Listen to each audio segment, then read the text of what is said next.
Hello, and welcome to Revolutions. Episode 5.4, The Prince of Caracas. So last time, we ran through the first two waves of rebellion that hit Spanish America in the years after the 7 Years' War, before wandering off into the endlessly fascinating life and times of Francisco de Miranda. Now, we left Miranda in Paris, getting ready to head back up to London to reignite his dream of Spanish-American independence, but we are going to leave him there for the moment, while we hop back in time a little bit. Specifically, we're hopping back to the summer of 1783, just after Miranda had deserted from the Spanish army. As I mentioned, it is very likely that as the then 33-year-old Miranda sailed from Cuba to the United States, that he was already dreaming of going down in history as the man who liberated Spanish South America. Well, we know that Miranda does not go down as the liberator. He is just the precursor.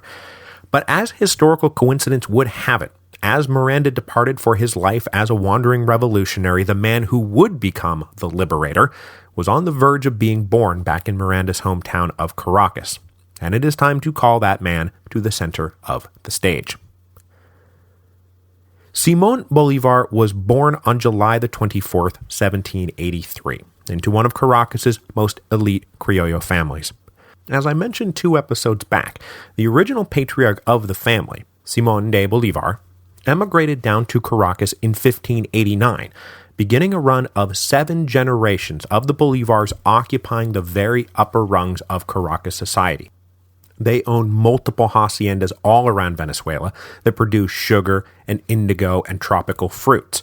They own cattle ranches out in the grasslands, copper mines up in the hills. They owned a rum distillery and a textile business, and multiple townhouses in the heart of Caracas itself. And of course, to do all the work, they owned hundreds of slaves. And generation in and generation out, Bolívar served as senior officers in the militia and trusted civilian officials who helped administer the province of Venezuela. And the lineage and status of Bolívar's mother was no less august. The roots of her family sank even deeper into Venezuela than the Bolívars. She could trace her roots all the way back to a minor German noble who had emigrated to Venezuela way back in the 1530s when the Welser banking house still ran things. So Bolívar and his siblings, 2 sisters and a brother, were born into the inner circle of the Criollo aristocracy of Venezuela, and they were the princes and princesses of Caracas. But they were also born into an aristocracy that was entering a bit of an identity crisis. Caracas itself had not been hit with any overt insurrections yet, but that did not mean the local Criollo were not chafing under increased imperial oversight and taxation. An intendant had shown up in 1776, and then a captain general in 1777, and both of these imperial offices brought with them a host of peninsulare agents and administrators and bureaucrats who now seemed to be sticking their noses into everything and generally treating the Criollo elite as if they were children rather than men worthy of honor and respect. Now, years later, Miranda would produce a letter that he allegedly received in 1782, that is, just before he departed for exile, that had been signed by Bolívar's father and 2 others, complaining about the tyranny of these imperial agents and asking advice on what they could do about it, Miranda's reputation as a dissident officer having filtered back down to Caracas. Now, the authenticity of this letter is disputed, and it is entirely likely that it was forged by Miranda years later, which would not have been out of character. But it also wouldn't have been out of character for the native elite of Caracas to be complaining about the intrusive Spanish authorities. Simón's parents did not have much influence on him growing up. His father died when he was just 2, and then his mother died when he was 9, and he was raised principally by a black slave nurse named Hipólita. Now, Bolívar's father had stipulated in his will that the extensive family estates were to be divided between his 4 children, and then, on top of that, an older cousin who was a wealthy priest died in 1785 and unexpectedly left everything to baby Simón on the condition that the child remain loyal to God and the king, which, spoiler alert, that is not going to happen. But the point here is that when Simon's mother died in 1792, he became an incredibly rich orphan. Now, as you might expect from a pampered rich kid who adults rarely said no to, Simon was headstrong, undisciplined, and refused to be told what to do, where to go, or how to behave. After the death of his mother, he was placed in the custody of a maternal uncle, but the two clashed immediately. The uncle in question was himself an unsavory moocher, who was interested principally in using the Bolivar property he now held in trust for his nephew to his own advantage. Simon repeatedly disappeared into the streets of Caracas with other boys of all social and ethnic classes to just do as he pleased.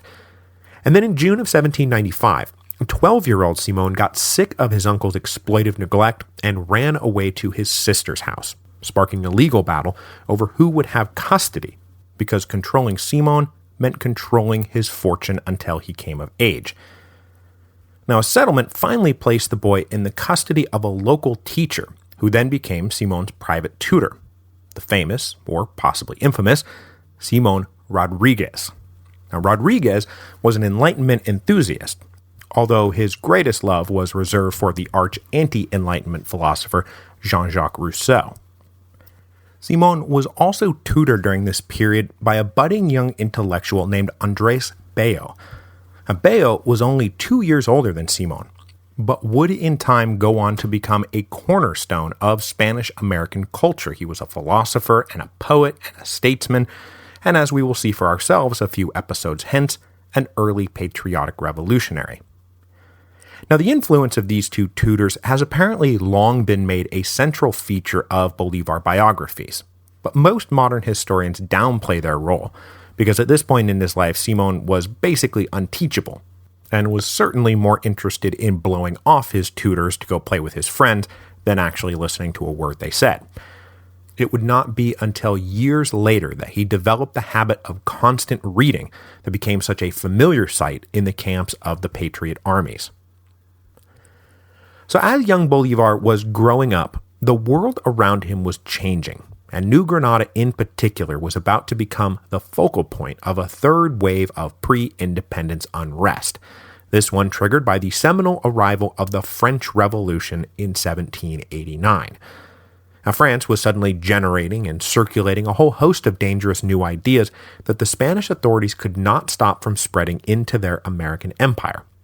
And so right now, I want to cover 3 incidents in particular that would rock New Granada, as young Bolivar made the transition from spoiled brat to nauseating adolescent. The first is the printing of the Declaration of the Rights of Man in Bogota by one Antonio Nariño, helping launch Nariño into the pantheon of great precursors to Spanish-American independence. Nariño had been born back in 1765, so he lands right in between the elder Miranda, who was born in 1750, and the younger Bolivar, who was born in 1783. The Nariños were upper-crust Criollo, and Antonio carried the family fortunes to even greater heights. He appears to have excelled at practically everything he put his mind to, and was one of the richest men in the city. But he was also a child of the Enlightenment, and more interested in intellectual pursuits than the simple business of business. Indeed, he seems to have modeled himself on the example of the world-famous Ben Franklin, businessman by day, amateur scientist, and philosopher by night. Nariño amassed a huge collection of books and constructed a large library/laboratory/salon that he then decorated with portraits and busts of famous, admirable thinkers, with pride of place going to a bust of Franklin, and then the famous line about Franklin posted underneath it that he snatched the lightning from the sky and the scepter from tyrants. Nariño also hosted a regular intellectual gathering, which functioned as a private salon, and was one of the few ways that like-minded liberal criollos could share and discuss new ideas in a world where the public sphere was heavily censored. Nariño managed to avoid trouble with the authorities, though, in part because he was personal friends with the Viceroy of New Granada. But after the French Revolution hit, Nariño got himself into a whole heap of trouble. He followed news of events in France as best he could, And in 1794, he got his hands on something he was really not supposed to have his hands on, the Declaration of the Rights of Man. And despite the fact that freedom of the press did not exist in the Spanish world, Nariño had purchased for himself a private printing press. And after getting a hold of the rights of man, he made a rather reckless decision. He translated it into Spanish and one Sunday morning ran off 100 copies. He sold one for sure, and possibly gave a few more away, before realizing that maybe he should not actually be doing this. He tried to get the copies back, but by then it was too late. They were already beginning to circulate, and they would continue to circulate for years to come. The viceroy was now forced to take action, and he arrested his wayward friend, putting him on trial for printing and distributing censored material. The Bogotá Audiencia then sentenced Nariño to 10 years exile in Africa, but the ship they put him on sailed first to Spain, where Nariño managed to sneak away and disappear into hiding. He hung around the outskirts of Madrid for a little while, trying to secure a pardon, but when that didn't come, he kept moving and made his way over to France, where he almost certainly came into contact with the South American emigre community in Paris that Francisco de Miranda was right in the middle of, and we're going to deal with them momentarily. But after a brief stay in Paris, Nariño kept moving and eventually wound up in London, where, like most Spanish-American expats, he was contacted by and debriefed by the British government. But Nariño was not content with life as an exile, and so he decided to return to New Granada under an assumed name. His ultimate objective was, like Miranda's, Spanish-American independence. But after traveling around his country and making discreet observations and contacts, he determined that it was a hopeless project, and instead turned himself into the viceroy.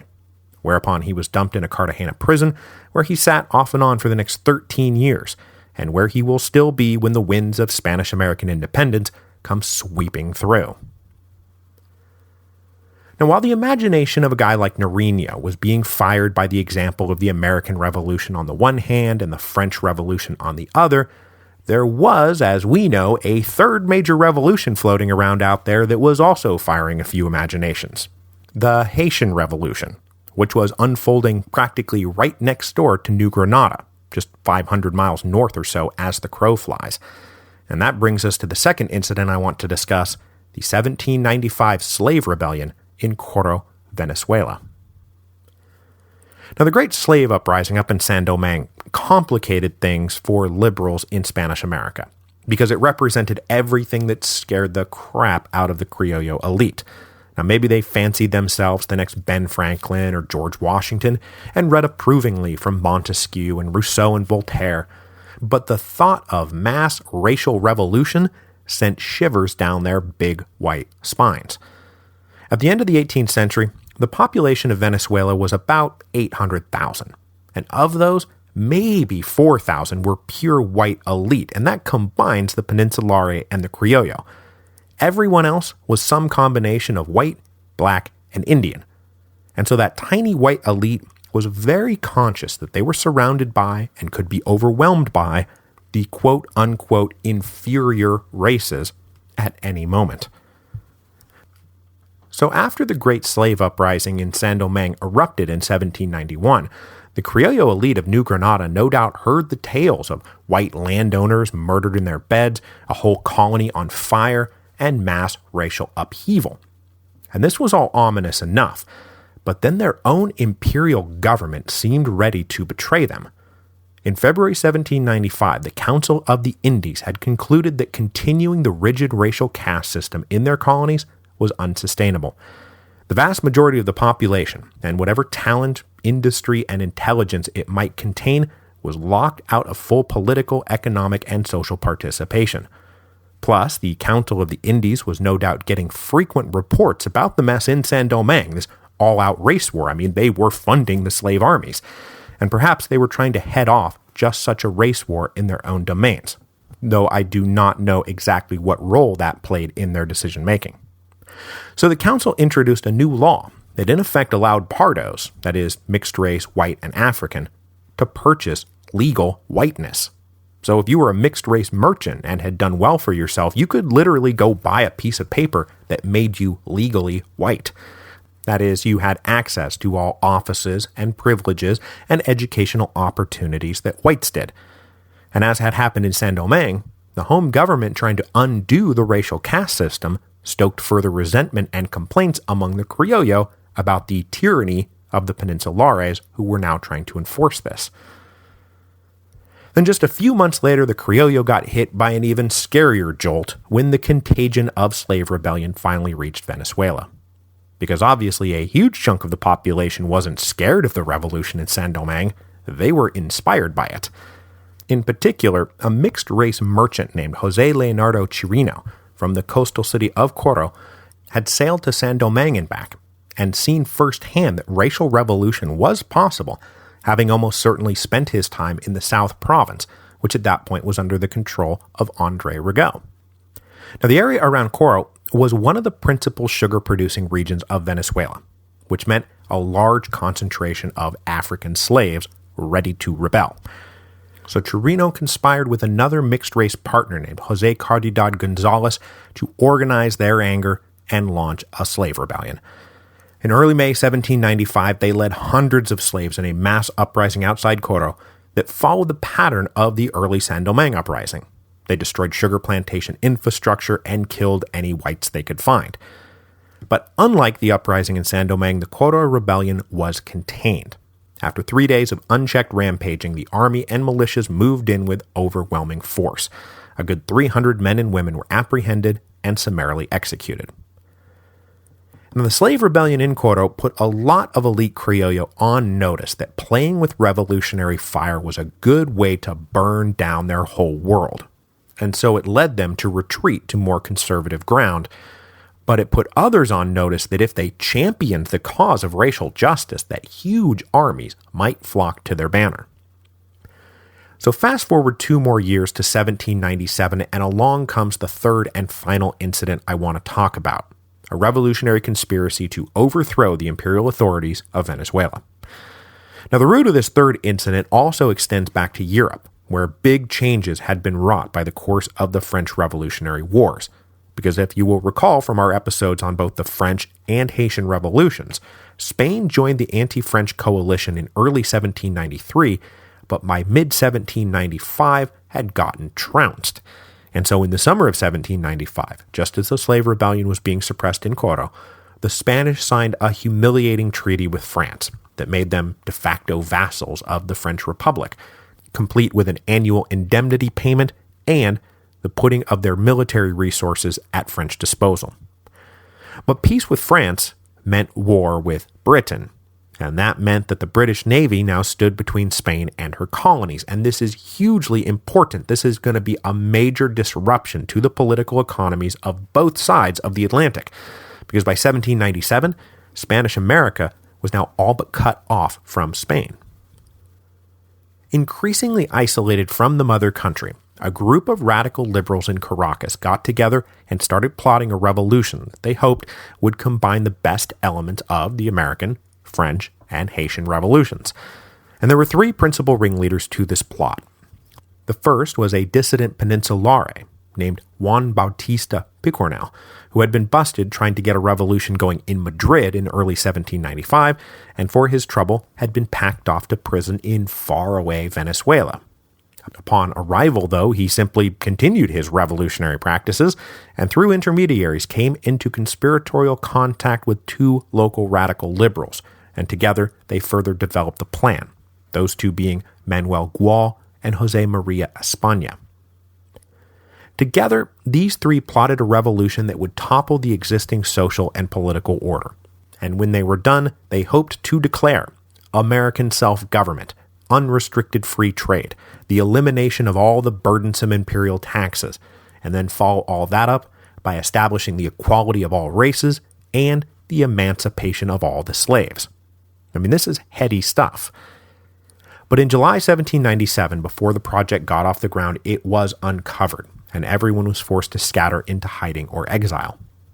Now, the conspiracy had by then implicated, by either direct association or merely suspected support, many liberal-minded elites in Caracas, and it was a hugely destabilizing scandal as young scions of prominent families were revealed to have been a part of the conspiracy. Now that brings all this back around to the now 14-year-old Simón Bolívar, because while he himself played no part in the uncovered conspiracy, this does mark the abrupt departure of his longtime tutor Simón Rodríguez. Implicated in the plot, Rodríguez was apprehended and only released after promising to vacate Venezuela immediately. He did not even say goodbye.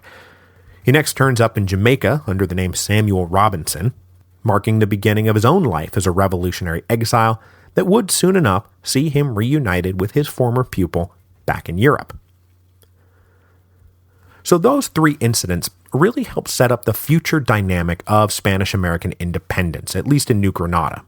The introduction of dangerous French ideas like liberty and equality, especially being filtered through the lens of the slave revolution up in Saint-Domingue, de-radicalized many elites, making them far more loyal to the Spanish crown than they might otherwise have been, but simultaneously it radicalized others who were now fired up by the romance of revolution and wanted to bring the gospel of liberty to their own shores.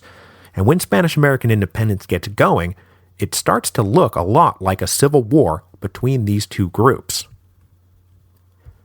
So returning now to young Bolívar, it's difficult to say exactly where he landed between these two groups.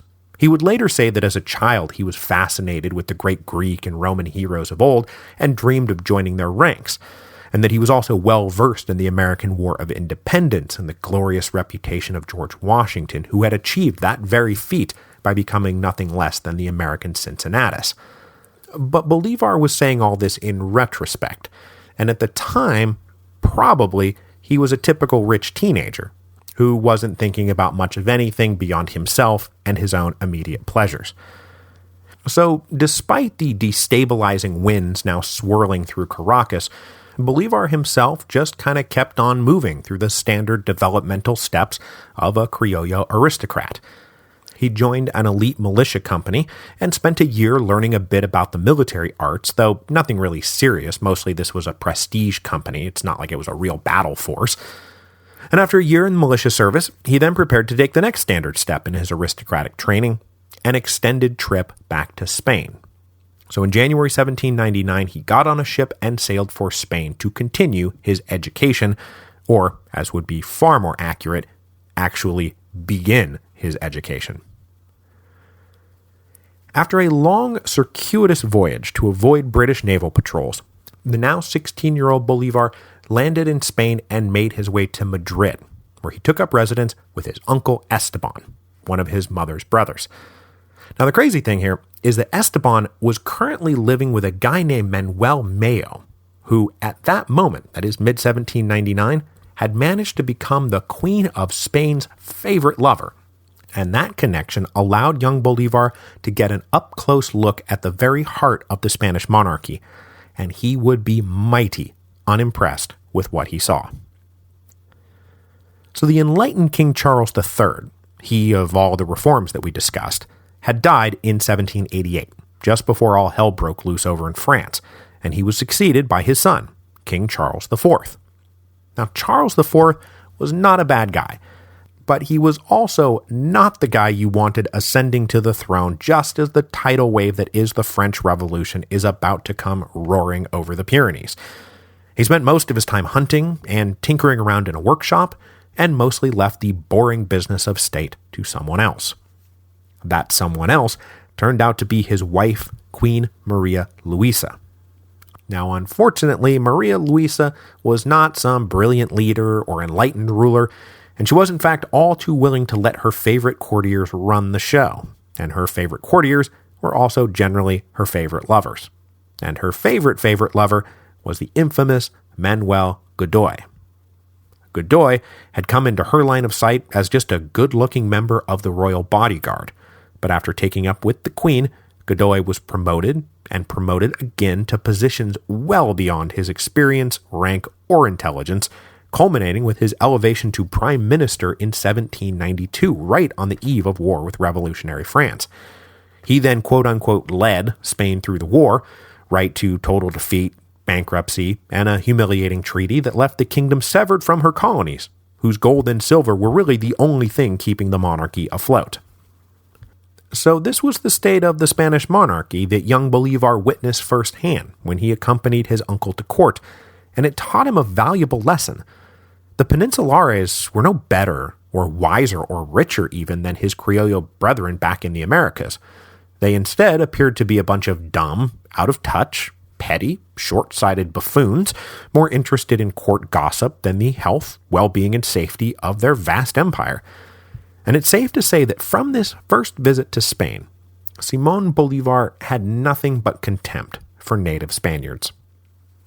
And this was all possibly reinforced even further because the one guy he met in Madrid who seemed at all decent was himself a native of the Americas. And this is the Marqués de Ustaris.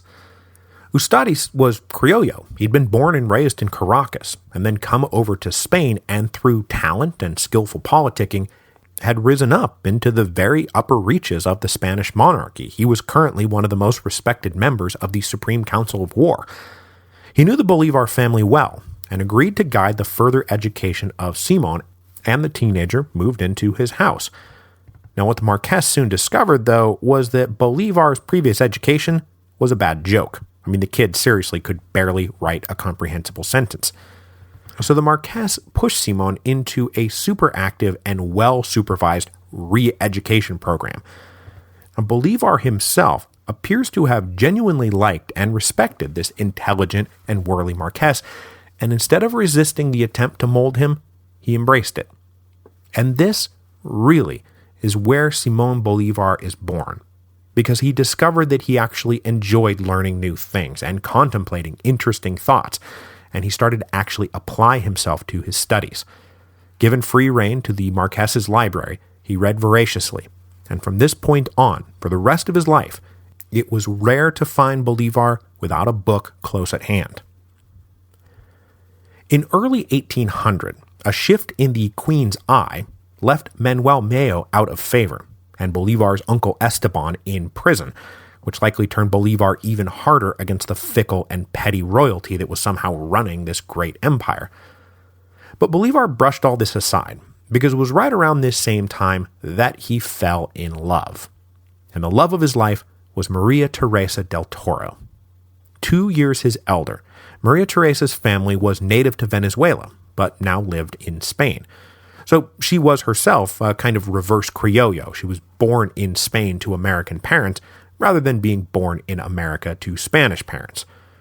Bolívar met her and fell for her hard. But her father was a little wary of this allegedly love-struck 17-year-old and moved his daughter out of Madrid, possibly to test Bolívar's sincerity. But he was totally sincere, and all he wanted to do now was marry Maria and return to Caracas to settle down to a life as a gentleman farmer. At this point, he really had no thought of becoming a revolutionary or joining the great cause that Francisco de Miranda was continuing to pursue from his base in London. And so before we head back to Venezuela with the newlyweds, we need to catch up with Miranda. Now, it's hard to say when Miranda personally learned of events back home. The slave rebellion in Coro in 1795 and the busted conspiracy in Caracas in 1797, but he was now at the center of a little expat community of South Americans in France, and as men passed back and forth between the Americas and Europe, he was likely well briefed on events back home. Now, for sure, he and Antonio Nariño met and interacted, meetings that would have taken place not long after Miranda had been released from jail back in 1795. But while Nariño moved on to London quickly, Miranda stayed in France, despite the fact that he was under constant surveillance. Finally, though, the coup of Floreal came along. That was the one that expelled the conservatives and created the so-called Second Directory. Miranda's name wound up on a list of suspicious foreigners to be deported. So in one of those you can't fire me, I quit moments, Miranda decided to abandon revolutionary Paris for London. But before he left, he got together with 2 other exiled South Americans, a Peruvian named José Godoy de Paz and a Chilean named Manuel José de Salas, to draft a document that would make the objective of a free and independent Spanish America explicit. In December 1797, these 3 guys sat down and signed the so-called Paris Convention. In this document, they claim for themselves the titles of official agents of Spanish America, and then stated their goals, which was to secure the liberation of their homeland from Spain with the assistance of Great Britain and the United States. In exchange, those countries would receive favorable trade deals and straight-up cash bonuses once independence had been won. The Paris Convention also stipulated that any military expedition to achieve this end would be headed by General Miranda, in light of his unparalleled military experience. With this self-proclaimed mandate in hand, Miranda then sailed back to London to once again lobby the British government to back the project. Now, as had happened the last time he dealt with Prime Minister William Pitt, talks started out very agreeably. But after a flurry of discussion, Pitt's attention turned back to more pressing matters in the war with France. We're right around episode 3.47, when the French had been making moves that look an awful lot like an invasion of Britain is imminent, though we know that Bonaparte had already convinced the Directory to let him launch the Egyptian expedition. So frustrated, Miranda went to work on his old friends in the United States. He sent copies of the Paris Convention to Alexander Hamilton and Henry Knox, with Hamilton in particular expressing enthusiasm for the idea, and saying, yeah, we should do this, but it would be even better if it was a purely American project, just cut the British out of it. And it was during these intra-American discussions that Miranda struck up a rapport with the American ambassador to the court of St. James, Rufus King, which resulted in King lending Miranda a box of papers that had recently come into the possession of the American embassy. And this box turned out to be quite a treasure trove, seeing as how it was the collected papers of the now late Jesuit exile, Juan Pablo Vizcardo. Now, as I mentioned very briefly at the end of episode 5.2, Vizcardo was a Peruvian Jesuit who had been exiled from Spanish America in 1767. Since then, he had been splitting his time between Italy and Great Britain, and he finally wound up in London in the late 1790s and had then died just a few weeks after Miranda's arrival in the country. He died in February 1798. Now, at some point in all this, Vizcardo had begun work on what has become known as the Letter to the Spanish Americans, which Thomas Jefferson would later refer to as the Spanish-American Declaration of Independence, and which Miranda was now pulling out of this box of papers. Now, the Letter to the Spanish Americans was not some quick run of bullet points. It runs 90 pages, and if it was, I would have recorded it as a companion supplemental. Now, Vizcardo knew his stuff. He was very well educated, and he began by laying out 300 years of history in the Americas, which he said proved that not only did the Spanish Americans deserve independence, but they had already won it. That the early conquistadors had come with drive and determination, and through their labor and valor had built a new world that was theirs. This is actually like bringing in John Locke's theory of property. Meanwhile, all the Spanish had done was leech onto this new world and try to suck it dry. He actually refers to them as, quote, bloodsuckers employed by the government.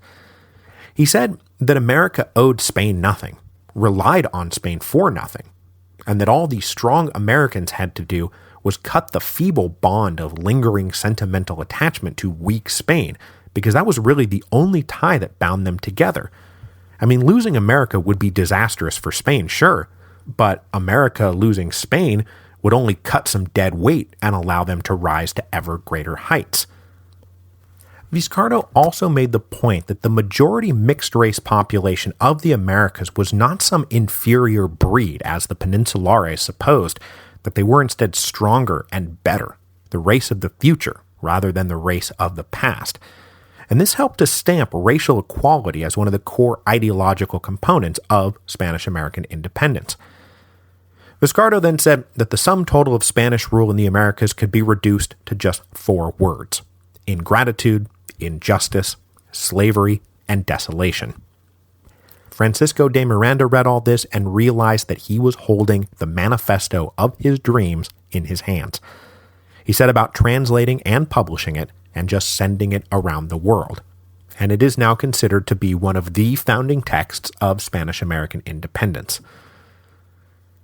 So Miranda would remain in London for the next few years, continuing to make his plans, meet with exiled dissidents and possible allies from Spanish America, and then just generally set himself up as the center of gravity for any revolutionary Spanish Americans who might come around. But because Simón Bolívar was not yet a revolutionary South American, he had no thoughts of ever making a pilgrimage up to London to meet Miranda. And right now, all he wants to do is get married and go home. So we'll wrap things up today by bringing Bolívar to the great turning point in his life. Bolívar and Maria Teresa del Toro were married in Spain in May 1802, and shortly thereafter sailed back to Venezuela. They took up residence in one of Bolívar's haciendas and settled into what they thought was going to be a long and happy life as landed gentry. But rather than settling into a long and happy life as landed gentry, tragedy struck immediately. As is so often the case with new European arrivals to the Caribbean, young Maria contracted yellow fever, and she was dead just 5 months after their arrival. By his own admission, Bolívar was mad with grief, and he swore that he would never remarry, which was a promise that he kept for the rest of his life. He never does again remarry. After lingering in Caracas for a few months, utterly despondent and unable to function, he resolved to return to Europe and just try to go anywhere and do anything to get over it. And he later said, "Had I not become a widower, my life would have been very different. I would never have become General Bolívar, nor the Liberator. When I was with my wife, my head was filled only with the most ardent love, not with political ideas. Those thoughts hadn't yet captured my imagination. The death of my wife placed me early on the road of politics and caused me to follow the chariot of Mars." Still only 20 years old, Simón Bolívar made plans to return to Europe in 1803, and there he would begin grasping after the reins of the chariot of Mars. Next week, we will follow Bolívar as he treks through Spain, France, and Italy, recovering from his grief and discovering a new purpose in life, a purpose that he would explicitly swear to on the sacred mount outside Rome, the very hill which the plebs of Rome had once famously seceded to as they fought to secure political and social rights from the arrogant patricians. That was episode 5 of The History of Rome, which, no kidding, I just looked up which episode I talked about it in by breaking out my copy of The History of Rome, Volume 1, The Republic, which is now on sale. It turns out it's a very handy reference guide. But on that same spot, 2,300 years later, Bolívar swore that he would liberate his country or die trying.